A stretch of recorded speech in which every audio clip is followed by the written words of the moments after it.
మధ్య ఎప్పుడో చెప్పాను నేను, గుడారాల పండగల్లో వేదిక మీద అంతటా కనిపిస్తూ ఉండేది నేనే.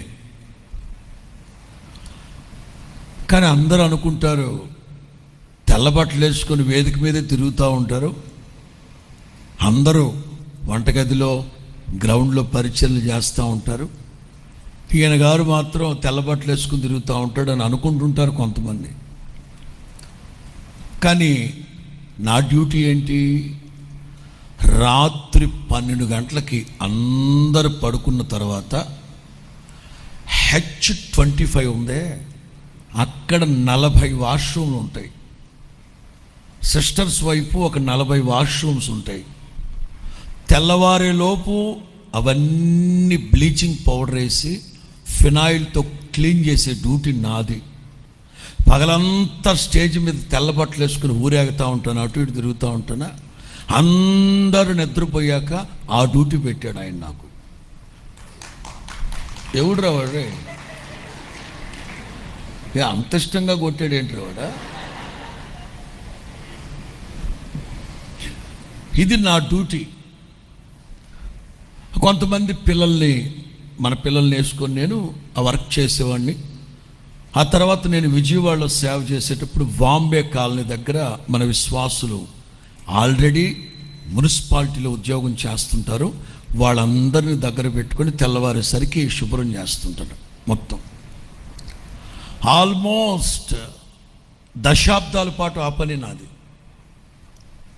తెల్లవారుజామున 5 గంటలకి మైక్ సెట్ ఆన్ చేసి స్తోత్ర ప్రార్థన జరిపించాలి నేను. అప్పుడు సరే ఒకసారి 4:30కంతా బాత్రూములన్నీ కడిగేసి ఈ క్యాసెట్లు స్టాల్స్ ఉంటాయి కదా, అక్కడ ఓ తాటాకు పందిర్లు వేసేవాళ్ళం కదా, అక్కడ డైనింగ్ టేబుల్ పెళ్ళిళ్ళు వేస్తారు కదా భోజనం చేయడానికి, 5 అడుగుల టేబుల్ ఒకటి ఇనపది, దాని మీద నడుము వాల్చి ఒక్క అరగంట నడుము వాల్చి స్తోత్ర ప్రార్థన చేయడానికి స్టేజ్ దగ్గరికి వెళ్దామని గ్రౌండ్ చివరిలో అట్లా టేబుల్ మీద పడుకున్నా. పడుకోక మునిపే లైట్లన్నీ ఆపేసి ఉంటాం కదా, ఒక ముసలిది ఇదిగా ఆపయ్యా ఆపు, ఇంతమంది ఎక్కడికి వెళ్తాం మేము ఇప్పుడు? పిల్ల జల్లా ఉన్నారు ఇక్కడ, ఎక్కడికి వెళ్తాం ఇంతమంది? ఆ మందిరమా సరిపోదు, ఎక్కడికి వెళ్తాం? ఇదంతా కాదు, ఆపు అంటుంది. చెవులో జోరుగా ఓగి గుయ్యమంటుంది సౌండ్. ఏంట్రా ఈ ముసలిదని లేచి కూర్చున్న టేబుల్ మీద చూస్తే మోకాళ్ళ మీద ఉంది, కసురుతూ ఉంది, విసుక్కుంటూ ఉంది, దబాయిస్తూ ఉంది. అట్లా చేస్తూ ఎవరి మీద కోపం ఈవిడికి? ఎవరిని దబాయిస్తుంది, ఎవరిని కోపపడుతుందో అర్థం కావట్లే. నేనేమో తాటాకుల కింద ఉన్నా, ఆవిడేమో బయట ఉంది.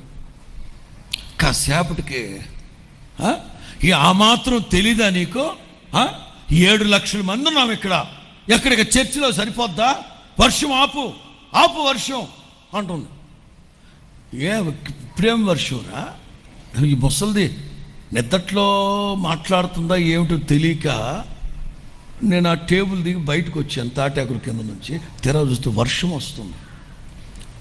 వస్తుంటే ఆ ముసలమ్మ ఎంత హక్కుదారురాలుగా ప్రార్థన చేస్తుందో ప్రభు సన్నిధిలో.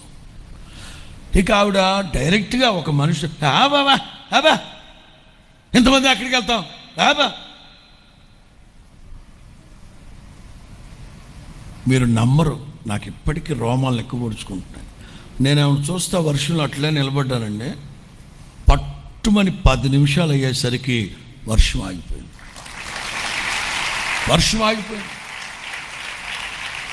కొన్ని సందర్భాల్లో మనకు ఆశ్చర్యం అనిపిస్తుంది, నమ్మబుద్ధి కాదు. కానీ నగ్న సత్యం.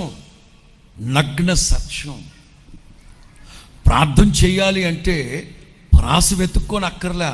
లేకపోతే నామకార్థ క్రైస్తవ సంఘాల్లో అంటుంటారు, ప్రార్థించోదమో.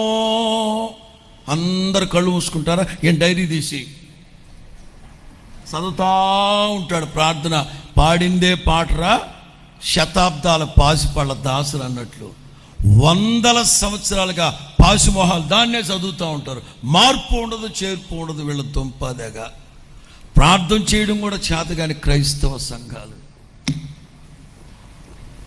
ప్రార్థన అంటే నీ మనస్సులో ఏదైతే ఉందో దాన్ని చెప్పు. దుష్టులు, లోకులు, పాపులు, భ్రష్టులు, భక్తిహీనులు కుక్కల్లాగా నన్ను చెప్పాలి.